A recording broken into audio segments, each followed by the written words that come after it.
ఏంటి మళ్ళీ గడ్డం పెంచుకుని తిరుగుతున్నావా? అప్పుడు శైలజ, ఇప్పుడు నేనా?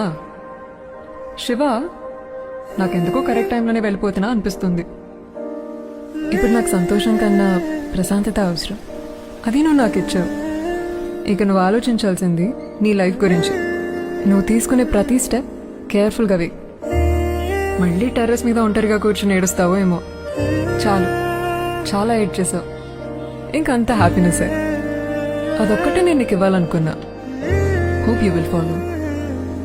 నిన్ను మర్చిపోయానంటే నేను పిచ్చిదాన్ని శివ.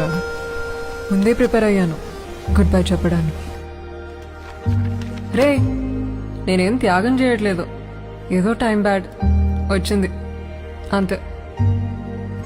అవును, ఇప్పుడు ఒకటివే చెన్నైలో ఏం చేస్తావు? ఒకటి చెప్పనా? చెప్తే నీకు కోపం వస్తుంది.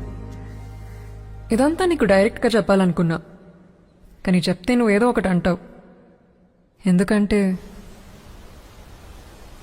నీకు మాట్లాడడం రాదు కదా.